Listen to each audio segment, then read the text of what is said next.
I believe the most important thing that will happen this weekend is when you all are talking to one another. So as long as you're doing that, I will not interrupt.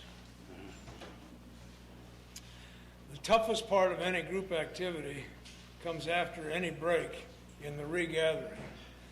Very difficult, and it's a life thing.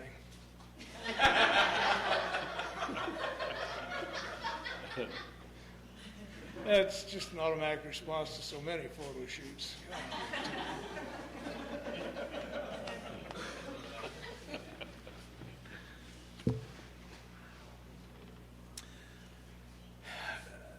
For 11 years, I did a little retreat in Santa Barbara, California for a group of loonies out of the Los Angeles and Santa Monica basin. I love them dearly, but I'm glad I don't live there. Monastery outside of Santa Barbara up on the hill. Lovely, lovely place. But regathering was always difficult. And on this one particular occasion, we had a couple of professional singers who were sitting next to me. I'm not used to hearing myself talk. That's terrible. Don't listen.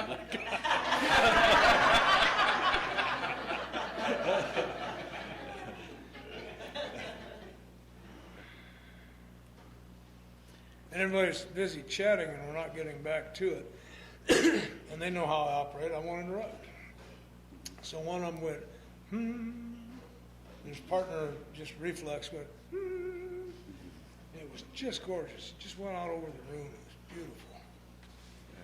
And at the next break when we came back in, they did it again, and a couple people out there joined in. The room got quiet, and I got this vision in my head. Oh, my God.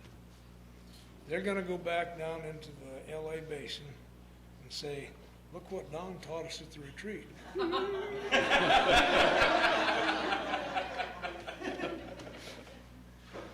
Being on time is absolutely critical to the spiritual life. And I'm not talking about the clock.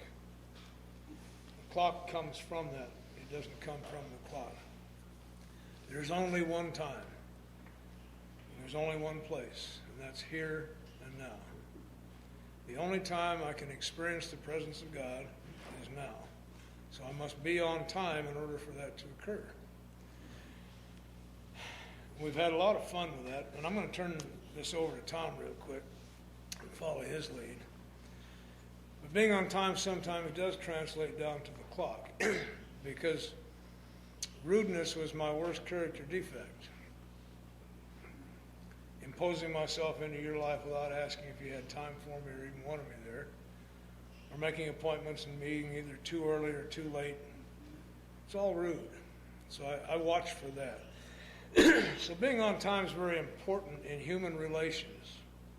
If we say we're going to do something together and pick a time and a place to do it, we should both be there at that time and place. And on time for me, on the clock, there's a 10-minute leeway on either side of it. We live in a world that you can't get too precise. It's a principle, not a rule.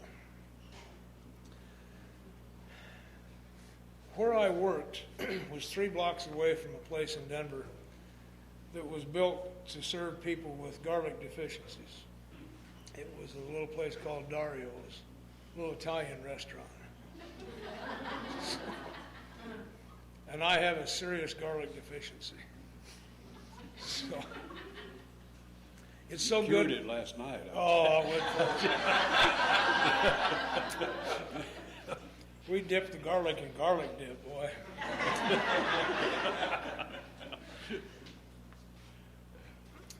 It's so good that at lunchtime, there's no place to park within 3 blocks, literally. And that's not just because of Dario's, but that's part of it. As a result of mistreating this poor old body, I now have neuropathy in my feet. So there's days I can walk and there's days I can't. And one of the guys I sponsored came by to take me to lunch because I allow that. Never expected, but I sure do like it. Pay attention. Anyway, it was one of those days I couldn't walk too well. So we went over to my van. He said, "This is silly. You know you're not going to get a place to park." I said, "Just get in the car." That's sponsor talk. Just get in the car.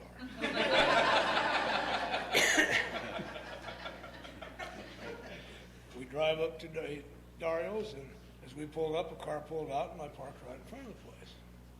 Now, I expect that. He was stunned. He said, my God, God got us a place to park, and I wanted to slap him. God doesn't care where I park.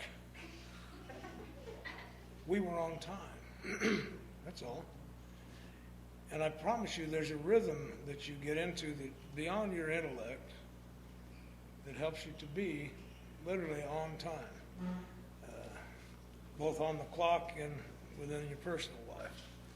And it's worth getting a hold of. So we were in New York in December. And one of the guys I sponsor in Hilton Head has a guy in New York. And when I asked how we're going to get from LaGuardia to here, he said, he'll take you. That's sponsor talk. He'll take you. John Colasanto, lovely young Italian boy, understands garlic deficiencies. So he picks us up at LaGuardia, and a couple with us were staying down in the East Village, and we were staying over in Brooklyn Heights. So we're going to deliver them first, and we discover on the way that John's never been to the East Village. He's driving the car. And I can promise you, in the East Village, there's no place to park. You might as well just go on uptown. We pulled down to the corner where these people live, and a car pulled out, and he parked. And so I told him about being on time. All weekend, it was wonderful watching him be on time. Then on Monday morning at 5:30, we're supposed to go to the airport and get an airplane. And John isn't there. And we're staying at his mother's house, so she called. He somehow is still asleep. We just barely made our airplane. And he told me on the way over, he said, I got so intrigued with this business of being on time, I started managing it. Tom? Thank you for that wonderful introduction. I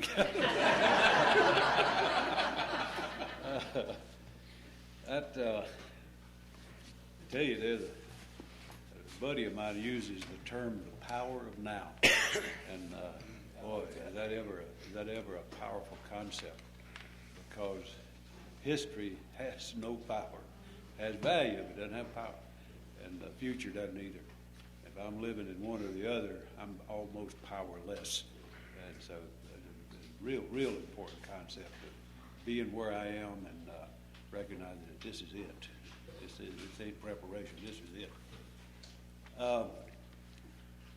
I'd like to just sort of continue along with Ross, let me ask you, the mic won't pick up stuff from the group, will it?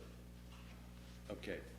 Now, I personally really like interactive stuff. You know, I think there's an absolute relationship between participation and value. And I might make this deal with you if to just selfishly get a little of that. Let me just make it available.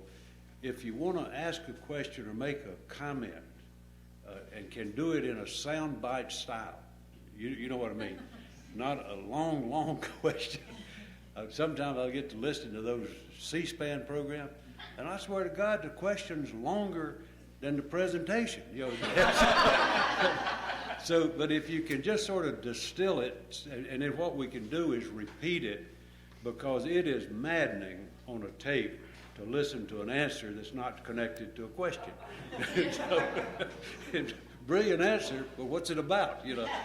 And so if you would, and if you just want to make comments, same thing, just kind of, not because I wouldn't want to hear you, but because I couldn't remember it, and just about make it soundbite style. But I would really appreciate that. Because what I'd like to kind of lead us into is continuation of this effectiveness deal. Now, I suspect that that this group is essentially, I know we've got some pretty new cases here, but that's the minority. I suspect this group are people who are involved fairly heavily in the business of working with others. And there are some real tricky grounds in that business of working with others. that sometimes the harder we work, the less we get. And that old cryptic kind of comment that less is more really applies sometimes in this business of effectiveness. And so I'd like to just kind of talk a little bit more about that, and for that reason, I'd really like to get some interactive stuff in there if we can. Now, I have to warn you, I'm not somebody who milks a crowd, so I make that offer, but it's up to you to get in, because when I get going, it's kind of like jumping on a running train. I mean, oh man.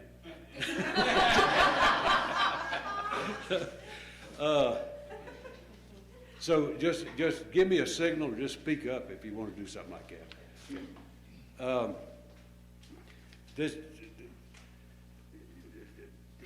Jumping ahead just a little bit to 19, that first paragraph. The other one's talking about those personal qualities that sort of earn the confidence and open up the dialogue with an alcoholic. And we spent some good time last night out on the porch chasing mosquitoes and talking about effectiveness and the frustration that comes from working hard and getting in our own way. And so that one paragraph, I'll just kind of go through that paragraph with you. None of us makes a sole vocation of this work, nor do we think its effectiveness would be increased if we did. I was sitting in a meeting last week in my home group, and we have a little spin-off group that's a big book, just a big book discussion type thing. And there was a gal there, a fine person, who was talking about this paragraph in this statement in the context of working professionally in the field. And that's a subtle trap involved in that, because there is a tremendously important difference between work that I do professionally and work that I do as an avocation in this given for free and for fun. And so this thing here, it was kind of an interesting case. That I won't beat you to death with the case, but this gal is fairly new to our group, and she's got some disease. I don't know what it is, none of my business, but it has put her in a wheelchair, and she's pretty profoundly disabled. And so when she was talking about what she did as a vocation in response to this paragraph, she talked about what she had done as a professional evaluater and teacher of drunk driving. I mean, I don't think teaching drunk driving. Whatever they teach, I never have been through that, but thank God. But she was talking about that in the context of this business, about how doing this as a vocation can interfere with our effectiveness. Well, let me talk about two levels of that just a minute. One is the obvious. If I can't learn to distinguish what I do professionally from what I do personally, I got no business in that profession, because I'll get nothing but trouble and cause nothing but grief. And I know a lot of people, I sponsor a lot of folk who have worked in treatment, and the biggest problem that happens is when folks forget where they are and forget how to distinguish clearly and importantly between the two. So a tremendously important thing. Recovered alcoholics have a great contribution to make in that field. Absolutely nothing wrong with it. But if we can't understand the professionalism of that, it's a real booger bear. And so when I'm working with somebody who works professionally in the field, part of the way that I monitor them is to listen to them in meetings. I don't need to ask them 20 questions. I listen to them in meetings. And when I hear somebody in a discussion that gets into therapeutic counseling, I know we need to go to the woodshed because it's gotten out of whack. Or if I hear somebody making a talk and it's a lecture, and it happens so easily with somebody who's accustomed to doing lectures, and then start doing a talk, and that lecture format comes in. And when that happens, it kills the value of the avocation, the value of the gift of this earning the trust and confidence. So it's a tremendously important thing in terms of maintaining the viability and the effectiveness. If I can't distinguish that, then I've got a lot of trouble. So it's a challenge, a real challenge. I'm sure you run into, Shelley does, I don't mean to put your business in the street, but she does professional research and excellent research. But those kind of things can really steal your mind, and you get to thinking analytically about what's happening here instead of the experience, of feeling the experience. And so it's a tricky area. The other part of that, and part of what we were talking about last night, is about the good balance that makes the recovery that I practice attractive to somebody else, and it makes it effective with other people. I'll give you a couple examples. When I first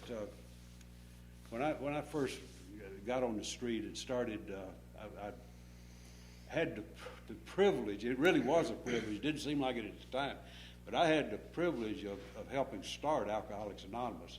Restart Alcoholics Anonymous in a fairly large city in our state, because it just died, and so it was a very, very busy time, and I sponsored about everybody in town, just about everybody that was sober. It wasn't many. It was a gang, more than I could keep up with. And back then, that sponsor talk that Don was talking about was my language. During that period, my basic message to folk was get in the car. And if this car's full, get in the next car. And what we would do would be to chase around the meetings within reasonable access, the meeting within 50 miles we could usually make, and run convoys.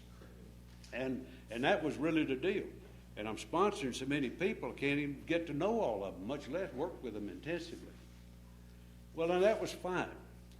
And I'll guarantee you, if a campaign had been put out to identify the best sponsor in the known world, among those guys, it would have been me. I'll guarantee you, Tom Iverster was the finest thing that has ever come along, the finest speaker the world's ever known. Of course, he's the only one it ever had, but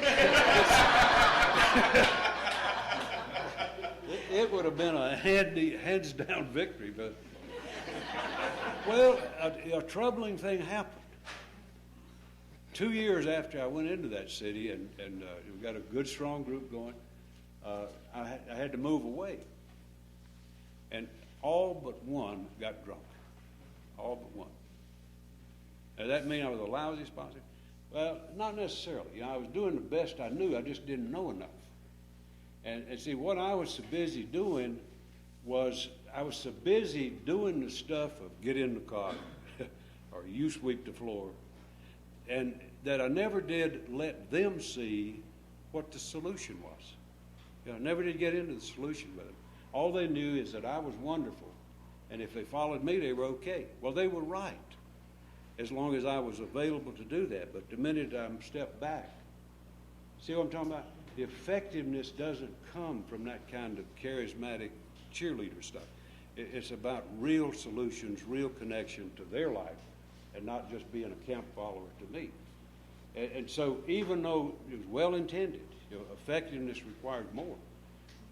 And what it was saying on there earlier about being equipped not only with experience, but with having real insight about myself, real knowledge about this program, who has really found a solution and is able to communicate that to somebody else. Yeah, I didn't quite make it that far. And so it can really interfere, with getting that. I'm an extremely active member of AA. And I've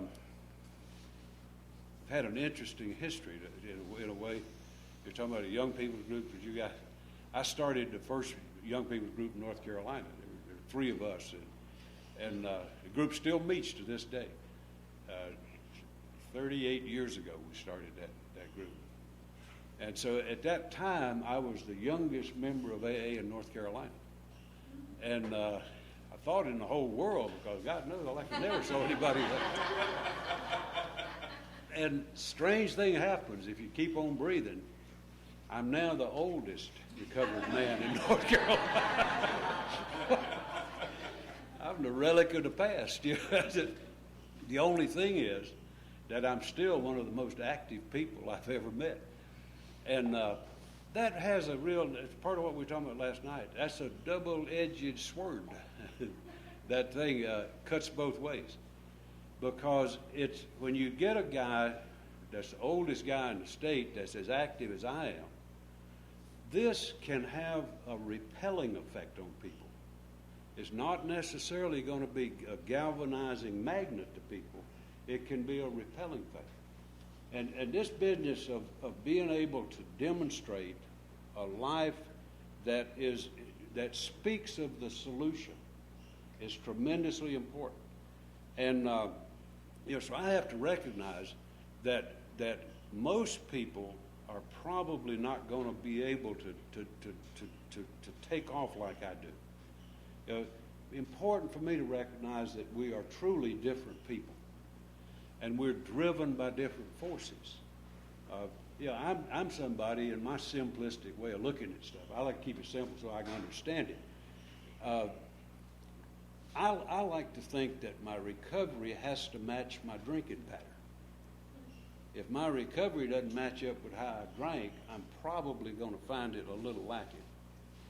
Because that's my chemistry. That's the way I function. That's the way I am. I'm basically a kind of guy that has a lot of compulsive drive. I'm not somebody who can sit and vegetate. I'm somebody who's, like Don said, the mind doesn't shut down for a long time. And I also have to keep in mind that a considerable amount of what I do in AA is a part of my amends structure.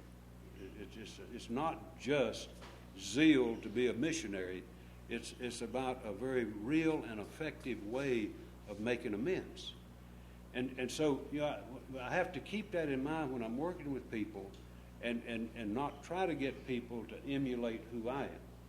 Tremendously important, because I've had so many people, it's what we were beating around last night, that I've sponsored who said that they had difficulty working with me because it was intimidating.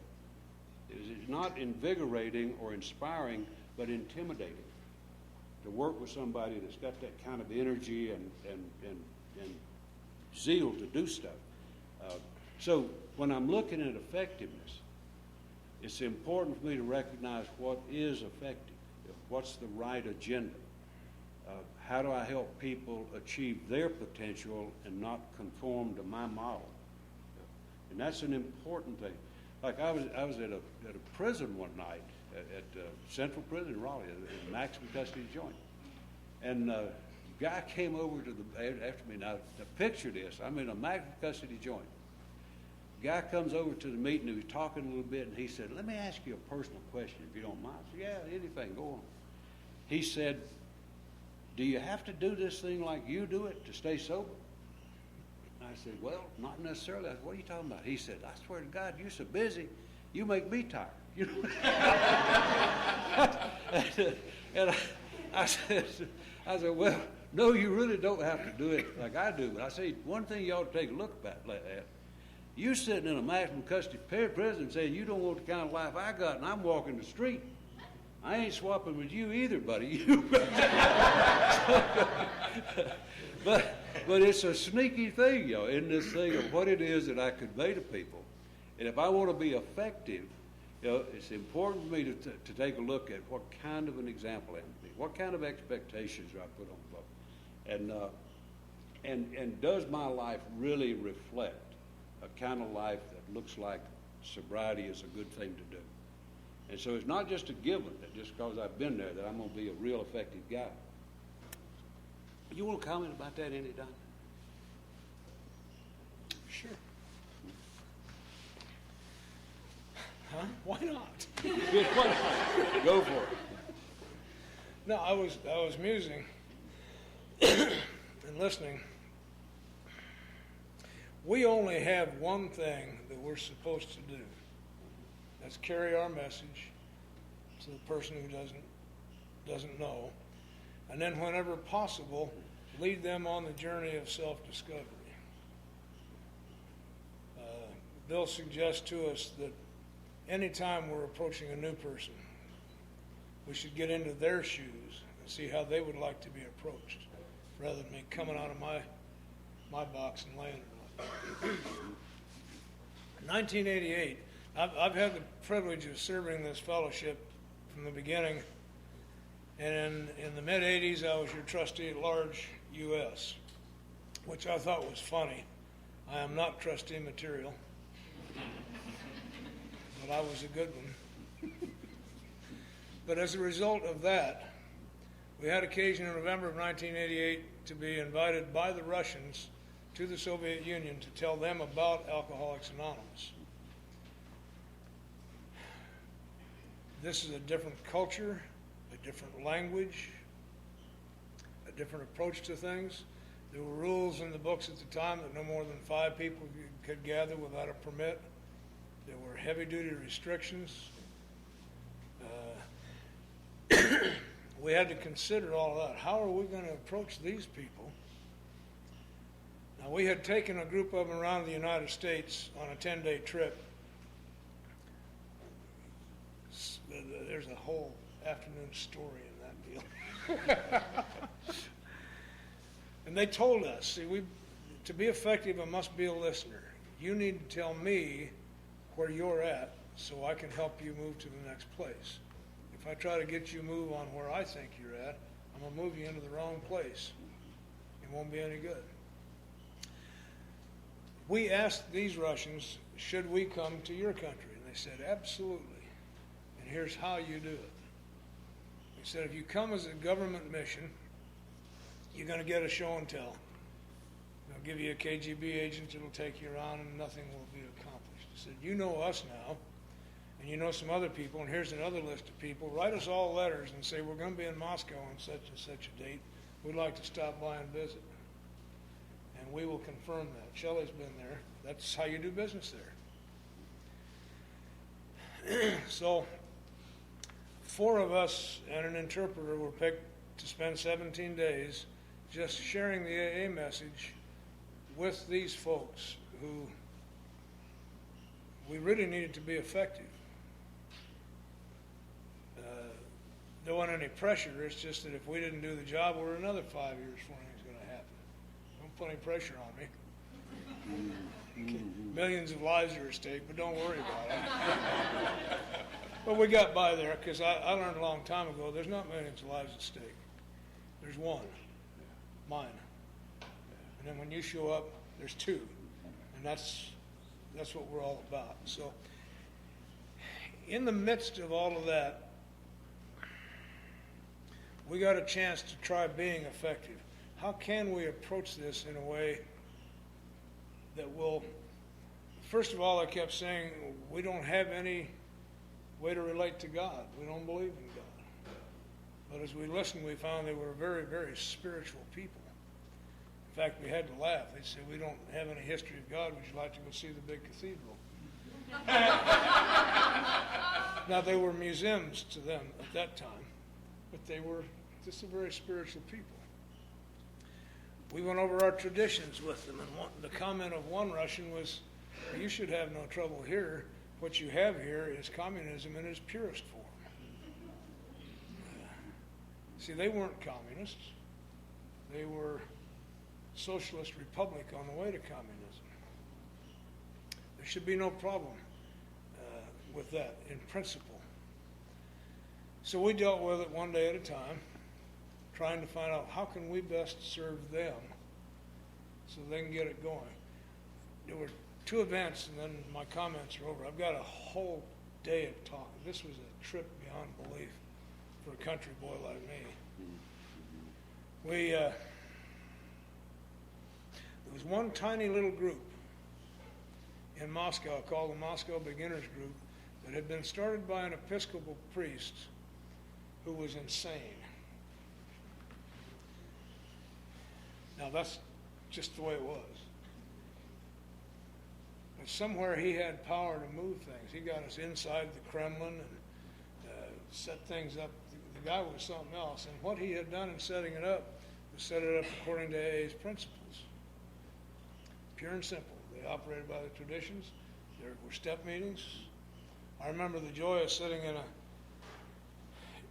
a meeting with the Moscow Beginners Group, and a fellow named Sasha was talking, former radio announcer who had lost his job, because at that time, if you were caught as a drunk, it was a crime. You lost your apartment, you lost your job, you went to treatment. If you slipped, you went to Siberia. You were a social deviant. You got to know that we're not that far away from that in this country. Sasha's talking, and it was really interesting because he speaks Russian and I speak English. So our interpreter, who was a simultaneous translator, Sasha would say something, and then the interpreter would let us know what he had said. Then Sasha would start talking again, which gave me the opportunity, since I didn't understand the language, while he's talking, I can listen about what he just said and really think about that. Then pay attention to what he said this time.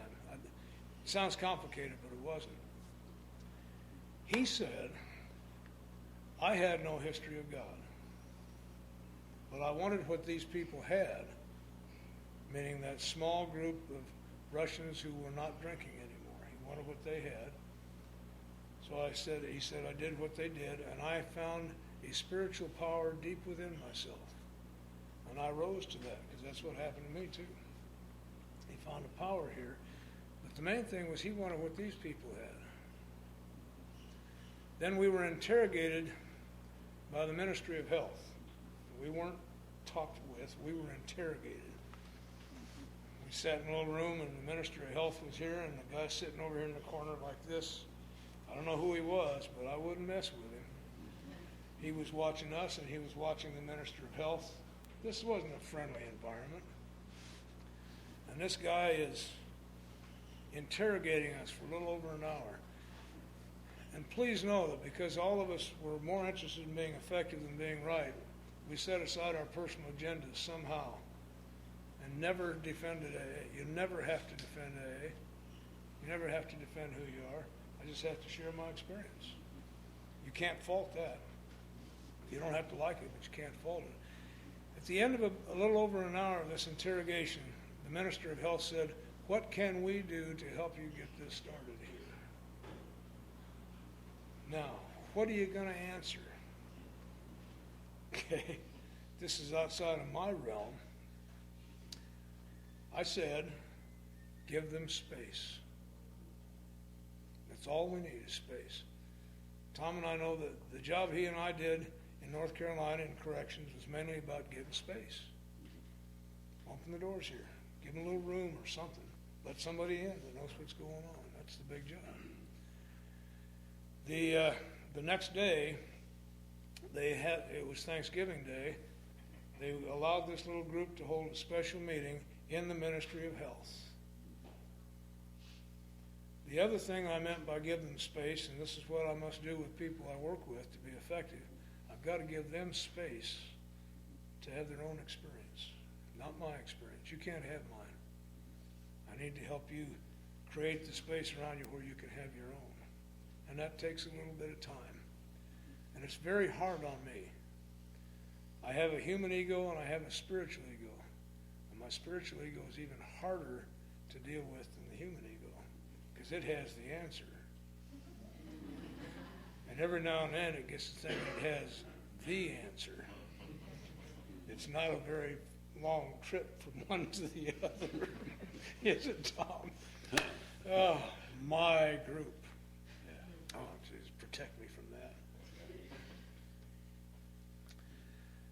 So effectiveness is about me showing up, being willing to give them space, showing them precisely what I did. If you want what I have, here's what I did. That doesn't mean you have to do that. You may discover along the way, as most people do, you really don't want what I have.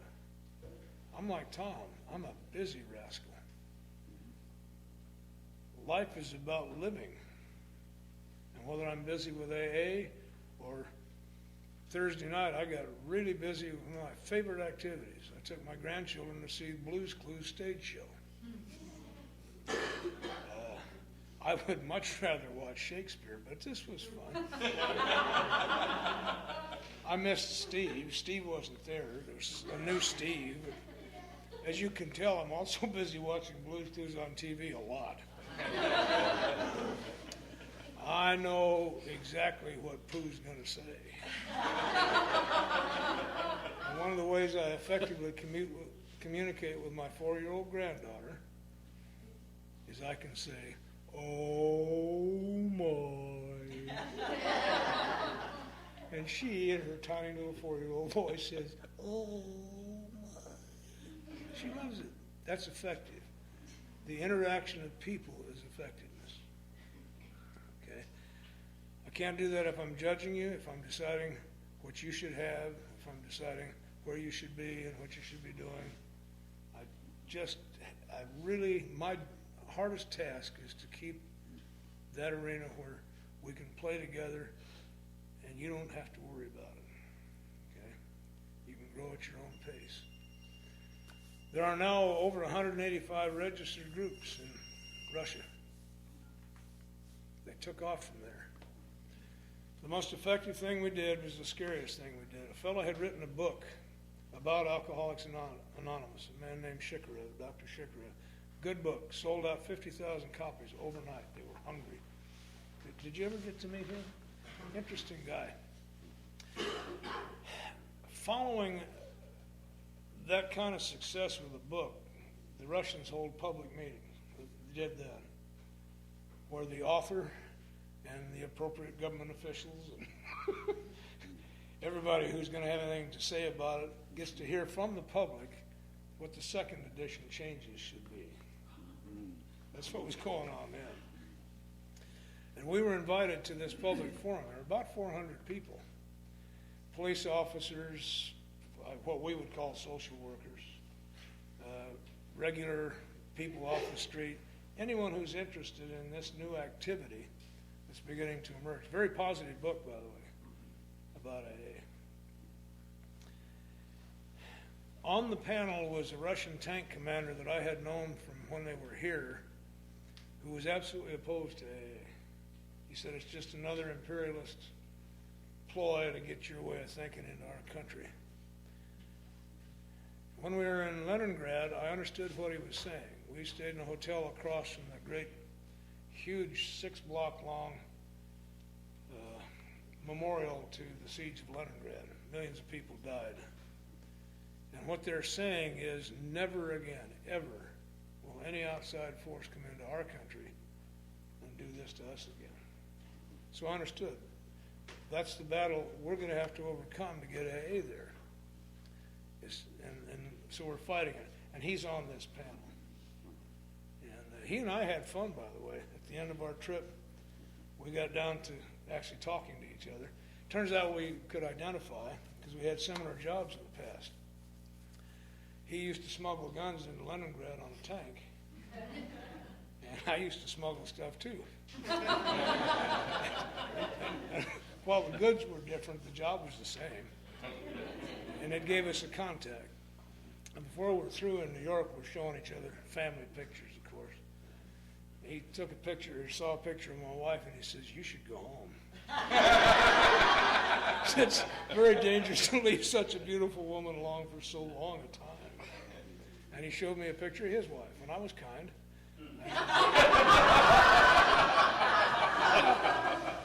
Lovely lady, but, you know, in fur and everything, it looked like a bear.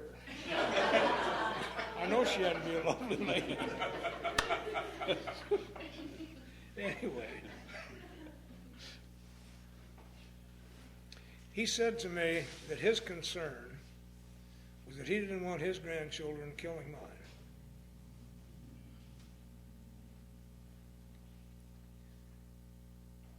Or mine killing his. We disagreed entirely on method. He really believed with adequate therapy, in a year or two, alcoholics were cured and could go on back into life. I just know better. That didn't matter. We were joined in brotherly and harmonious action. He was willing to let us try something because what they were doing wasn't working. And while he didn't agree with it, so there was that tone. That's being effective. When I can reconcile with you instead of trying to change you, I'm effective. See, if I sponsor you, I expect you to drink. That's what alcoholics do. The only time I've ever surprised by your behavior is when you become a decent person. Quit drinking. We were at this public forum, and the crew knows, and you know, I'm glib. I've had to live on my mouth since I was little, so I think on my feet. And if I don't have an answer, I can say something cute that'll keep you laughing long enough for me to figure out what I was supposed to say. So I'm the spokesman for the group. Now I've got a hostile audience of 400 people. And the trick question came at me. I've learned to listen for them. The lady said, "How do you think Alcoholics Anonymous will work in the Soviet Union?" Now there's a trick question. Any answer I give is the wrong one. So I did what I've been taught to do here. I opened up, waited for it, and heard myself say I would be presumptuous to even have a guess. I've only been here 13 days. And they applauded. We made contact. The truth was, I have no idea. But it has worked in 144 other cultures. And it has worked for me. Okay. So to be effective, it has to do with taking all those kinds of risks. The only risk is not taking one. You can't say anything wrong to a new person. They're not listening to you anyway.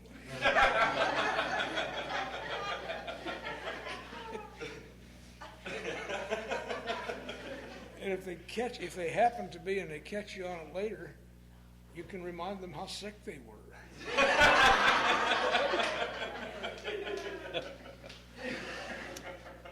Real effectiveness, as I understand it, isn't me staying sober. That's God's business, and I participate in it. Nor is it me getting you sober, because I don't get you sober. Real effectiveness is when I watch you after we work together, go find you one. That's when I've been effective. That's the peace Bill gave us. But there were thousands who might cheerfully want what I've been so freely given, and they in turn might help others. That's when I know I've been effective. It's when I meet second, third generation, no matter how goofy they are, it means that the job I did at least carried forward. I'll straighten up the mess later.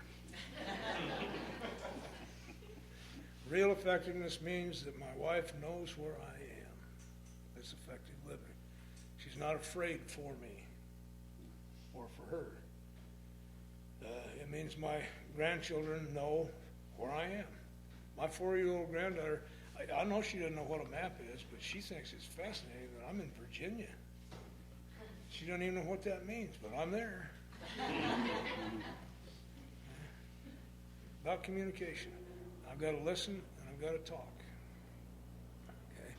Because the real work will happen after I am dead and gone.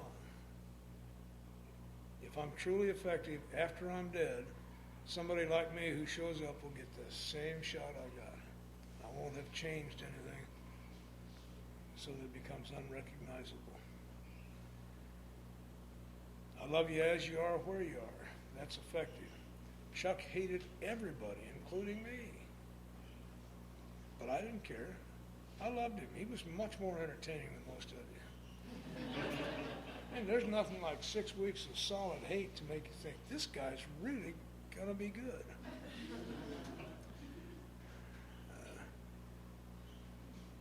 One quick story on Chuck, because it affects effectiveness. Make it long enough for me to go back to the old Go man. back to the old, I can stretch this one out. He's going to tell the story slow. After we had finally, after a year, gotten through the step work and Chuck began to emerge as Chuck, we got rid of some stuff. Circumstances were such that his real father had died and left him $5,000 right at the time when he needed to make some financial amends. We got that cleared out of the way, got him a little truck, and he had some time on his hands. He'd had 180 some jobs. He was not unemployable. He just couldn't hold a job. Well, when you tell the boss, go screw yourself, they don't keep you. And he did that a lot. Anyway, he came to me one day and he said, there's one thing I didn't tell you. I've been afraid to tell you because every time I told anybody this, they made fun of me. He said, all I really wanted to be was an actor. It's going to be a good one. He kept me entertained for a year. I mean, this is a drama queen.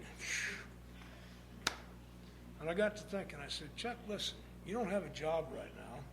Your men's are taken care of. You got a decent car. The other thing you've always wanted to do was go to Disneyland. He'd never done any kid stuff. That's one of the reasons he was so pissed. I said, look, you got a couple grand. Why don't you go out to Disneyland? Take 2 weeks and drive out there. And I know some actors. And we'll hook you up with somebody, and they can tell you what the price you're going to have to pay is to become an actor. There's a price for everything. So I hooked him up with one of the guys we know on the Murphy Brown show while he was out there. He was taking him around Warner's, just showing him the lot. And the producer of the show, they ran into him on the lot. And introductions went on. And my friend said, and Chuck wants to be an actor. The producer says, hell, we can use him right now. We need extras. So 2 weeks after he hits Los Angeles, he's on the Murphy Brown show. Call me up, he says, what's going on? What's this all about? He needed to expand into his own arena. And all my job is to provide him with the necessary tools, whether it be step work, a book, people, an environment, the tools so he can explore that environment. Now, he hated God. Got him into acting school. They think he's great. He really is good. His first stage play in Los Angeles, guess what part he got? He was an evangelistic preacher. And they tell me he kicked ass and took names. Give it to him. So how do you measure your effectiveness? Tom wanted some interaction. Let's talk about that. How do you know when you've been effective? What's your guide? Yeah. Thanks, Melissa. I'm an alcoholic. My question, I have a question. Somebody. And maybe it's because I'm new to the program. Everyone else seems so articulate, and everybody I think can put down in black and white what they think. But what you feel is so difficult for me to verbalize. Did you all have trouble with that? Okay. Was there trouble verbalizing how you feel instead of being articulate about how you think? Yes, because at the beginning, all the feelings felt the same. Panic. I don't know whether I feel good or bad. I do know I feel panic. And how do you discuss, I feel panic? Well, you come to me and you say, I feel panic. I'm terrified. And I can share with you, yeah, some mornings I feel the same way. Here's what I do about it. We discuss it. You can't describe your feelings, nor is it even important. What you do is describe, I'm feeling something. What a surprise, okay? To be able to finally sort out. We reach a place where we can't tell the difference between the true and the false. Yeah, panic. I'm starting to feel something. And I don't know what to do with it. What do I do with my feelings? Feel them. You don't have to do anything. Okay. Process them? Please don't process them. just feel them. And if you got to cry, go cry. If you want to scream, go somewhere else. But scream. Does that help any? Tom, would you add to that? The only thing that I know, I had the feeling when I came in that I was the dumbest guy in every room I sat in, because I'd hear people who sounded so brilliant and healed that I mean, I felt light years away from where they were. And the guy who spoke at my 5th meeting of AA was the first person I had ever heard put words to how I felt. And I really, really valued that, because it sort of helped me start framing a language that I could talk about the thing with. Because before that, all I felt was awful, and guilty and deeply ashamed and all that. But I didn't know how to describe those things. So it was helpful to me that I started hearing people put some language to it that started to make sense.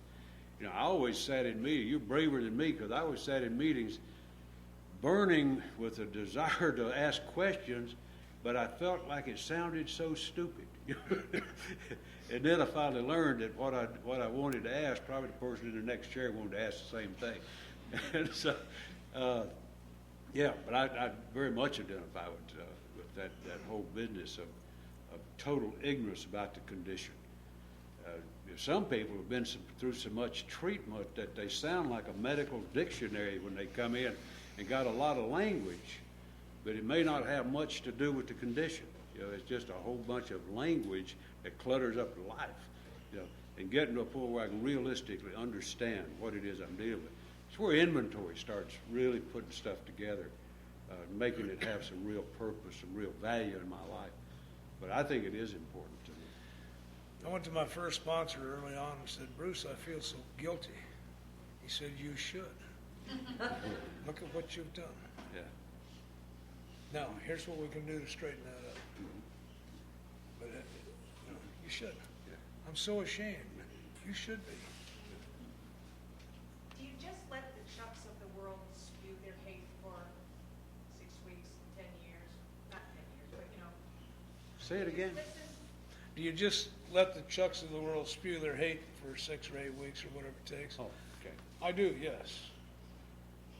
While they're with me in a separate space, I immediately begin to tell them, "You don't want to do this with all these nice people." Okay? If that's how you feel, be quiet. We'll talk about it later. Don't disrupt these nice people. Okay? And if they don't get to do that, pretty soon they get tired of it too. But yes, I do, because I know about that kind of hate. And if everybody keeps this out, it just intensifies it. Pretty soon we can start laughing at it. Say things like, did you hear what you just said? Yeah. Al, do you?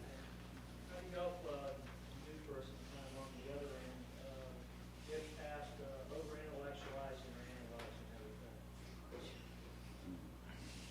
How do you help a new person get over intellectualizing and analyzing everything? Lobotomy is not a bad thing.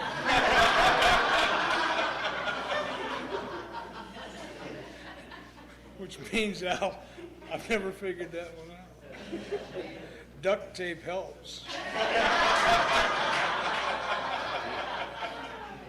I tell you, Focus. it's an awfully good defense. Yeah. That people can talk you to death, and it's a very good defense to keep from listening to anything. Like I have a fairly standard rule of thumb. Now, there are not any standards for the thing, but a fairly standard rule of thumb. When I'm sponsoring somebody, I don't like to let anybody get up in front of a group and talk till they got about 9 months, making a talk. If they are people who can communicate readily, it's a year. And the reasoning is obvious. It's just that people who are handy with communication often are not handy with listening, and it's a great way to keep from getting involved with just a verbal barrage. Same with comedy. Comedy very often has very little to do with humor. Anyway, that I know that's the way, in a general kind of way, I deal with folk like that. It is tough. with people who are highly knowledgeable about conditions but don't have them connected to their life. And tell you, my least favorite person to work with is the guy who is religiously intact, but his life is screwed up like Hogan's goat. And trying to get through that cloud of righteousness to a real life connection with the Spirit is a big, big battle. And any day I'll take somebody that is absolutely on fire with hate for the whole business over somebody who sees themselves religiously intact. And it's just, I know that sounds like kind of scary ground to get into, but folk who have caught into this kind of delusional notion that they're okay there, but their life's falling apart. The real deal is, how do you get a real power connected to a real life killer illness? And so it's a challenge, a huge, huge challenge. Technique-wise, Al, because of the way I do it, meaning you come to my house, we sit down, I read the book out loud, and we go from there. It helps with the focus, because I'll let you intellectualize for a couple meetings, then I have to remind you, you came here to learn something, and so did I. How are you going to learn anything if you talk 50 minutes out of the hour? And so we have a way to get back into it. And even if the information doesn't click, the new way of doing things does, and eventually the information clicks. But it becomes a tool. I'm like Tom. It was a year before I was allowed to talk, except in the 12-step study school. Couldn't chair a meeting, couldn't get up there at the podium. Does that help? No real answer, but there's some things. Yeah. It's really a tough issue. It really is. Sometimes we really get injurious and talk, like saying things like, nobody's too dumb to get sober, but some are too smart. That's kind of an injurious kind of way to treat folk who happen to be handicapped with a lot of education. Because it's kind of insulting in a way. Folks can't help that. That's what they got. And so in dealing with it, very important to not write them off as being, sort of kind of a wandering idiot just because they happen to be smart. And I think that thing of letting the book handle it, letting the process handle it, is really the bottom line deal.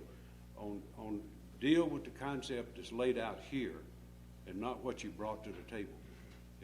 And it'll do it. The program will take us through it. I don't care what the barriers are if we'll open up and let it happen. But that is, you hit a real sensitive area of deep trouble, as you usually do. My sponsor hit me with that, Al, at the very beginning.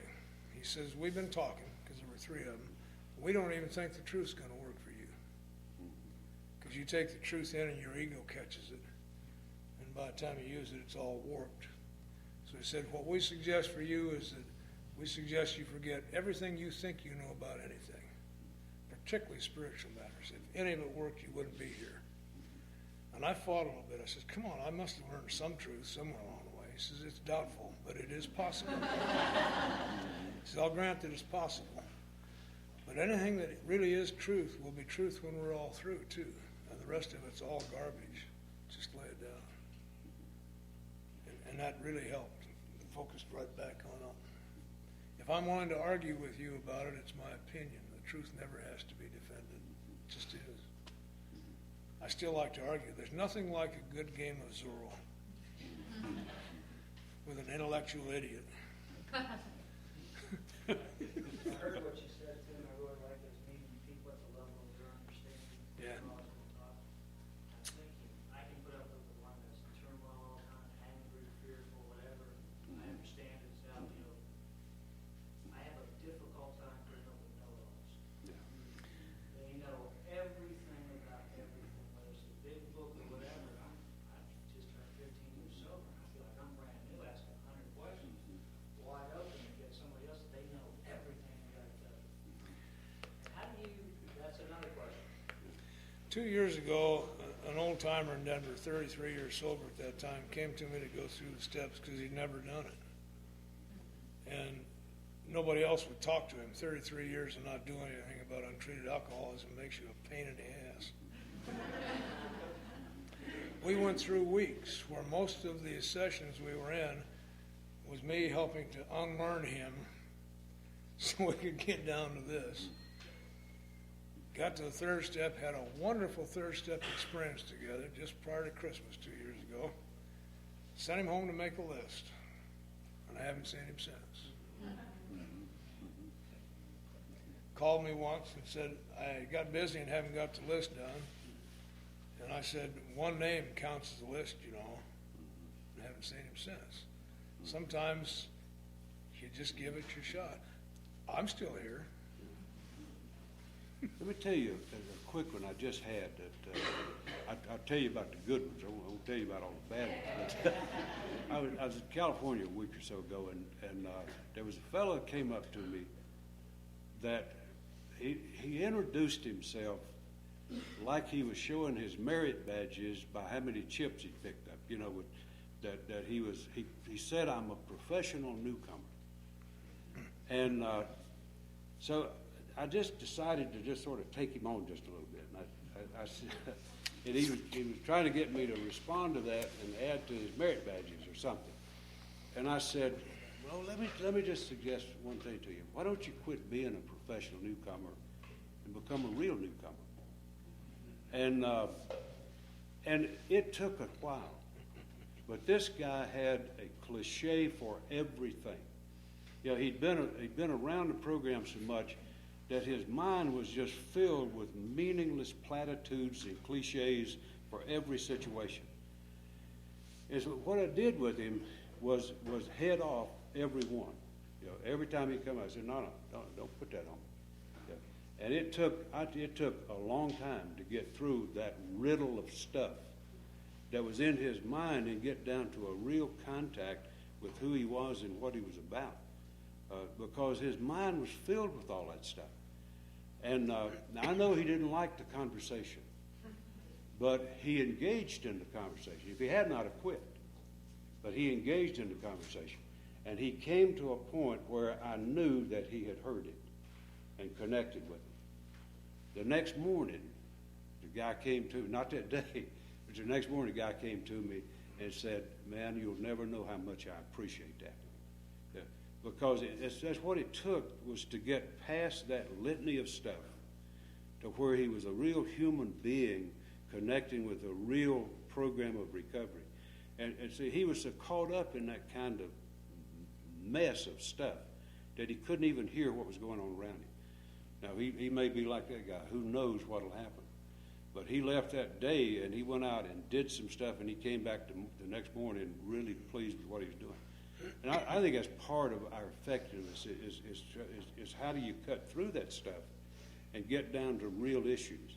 And it does. It takes some hard-nosed confrontation sometimes, but whatever it takes, you know, it's a real deal. Let me mention just a couple of real anecdotes he reminded me of that maybe set the stage for what we'll come back to. And plus, I just wanted to share this thing about effectiveness really does have to do with where you are and how you engage in it. I never did go to Russia, but I had some Russians over here one time, and I was visiting someplace, and they had a contingent of Russian folks that were going around the country trying to learn stuff, I guess. And they said, would you go over and meet them? And I said, yeah, sure, I'd love to meet them. And so I went over there, and they introduced me to the Russians and gave me a lot of names I couldn't pronounce. And then they said, would you just speak to them a little bit? And I said, well, sure. So I proceeded to lay a real heavy sermon on them for about 5 minutes. And so, you know, in a conversation, you kind of pause and look for a response. And so I got to the appropriate point, and I paused, and there was two women in the front row. One of them pointed at the other one and said, psychologist. I said, well, okay. They didn't speak English. You know? They had stood and nodded and grinning the whole time. I just assumed that everybody in the world spoke English. But they didn't know that, you know. So that was probably not effective. They knew I was a very charming, friendly fella, but not a clue about that. And the other thing I was thinking about this business about the accepting people where they are, you know, and having meaningful kind of relationship, like your Russian buddy you were talking about with the exchange about family. I was a guy, he's a researcher fellow, he's not an alcoholic, but he's a world-class, eminent researcher. And some people kind of engineered us to get together because they knew we were polar opposites on some beliefs about stuff. And we had a wonderful time in a good debate, a really good debate. And this guy really and truly, his name's Wexler, and he's an eminent researcher. And he'd done some studies about alcoholism, and he was just profoundly unimpressed with AA. And so he said, I will never understand. I go into those meetings, and I listen to them, and none of it makes sense. It's disorder and chaos and junk. And so we were participating in a program, and he was lecturing about substance abuse. Jesus, I mean, just the thought of that term just makes me want to gag. And so I listened to him patiently, and about midweek, we were going to be there a week. About midweek, I said, man, I had enough of this stuff. And they had planned a big dinner. And I found a few other drunks, and I said, let's go to a meeting. Man, I got to get out of here. And so we went. Next morning, I ran into the fella, and he said, where were you last night? I was counting on continuing our discussion over dinner. And I said, well, let me tell you where I was. I said, I got a few other drunks, and we loaded up in the car. We rode over to this next city. We went to the worst part of town, drove up to an old frame house that had probably been condemned in urban renewal, had a sofa sitting on the front porch, springs hanging out of it. Walked in, got a cup of coffee, and the stuff was so old it was green. And walked into a room, and a bunch of people in there fat-mouthing and talking and cussing. And we sat down around a table, and the room was blue with smoke. And I sat in the middle of that, and I said, man, I am in the solution. He said, I'll never understand you people. I said, that's fine. But we respected each other. You know, it was a healthy respect. I respect what he was doing. He didn't have to agree with me. But we were both people who were committed to our endeavors, and we had respect for each other. And I think some of that is about this whole business of how am I going to be effective. And if I've got to write everybody off who doesn't agree with me, I'm not going to be very effective. Very briefly, because I've got one incident, Al, that's a direct answer to your question. Briefly, don't discount the intuitive. Start to rely on it. You've cleared away the stuff, you can do that. A year and a half ago, I quit my job, got me a new guy the next morning, 3 weeks sober, treatment center counselor. Knew way too much, just kept drinking. And he was telling me all the stuff he knew in those first early sessions. And I said to him, you're right. You probably know more about alcoholism than I even want to know. But everything you know still allowed you to drink 3 weeks ago. And he got it. It was fat. I didn't want to say your stuff is crap, because it isn't. But everything he knew still let him drink. And that worked. And that was intuitive. I'm not smart enough to think of that. And I don't use that as a rule now to tell everybody. But that one did work. Yeah. When we come back, I think what we're going to do is nudge a little bit. I know Donald would like to go there. Is to nudge a little bit into the sponsorship function itself, you know, and talk about that a little bit in relation to effectiveness, and this business about how the example needs to incorporate how we live, and that's the next section in this thing that we'll get into. So, have a good lunch. Suit y'all? What time do we come back? 1:30.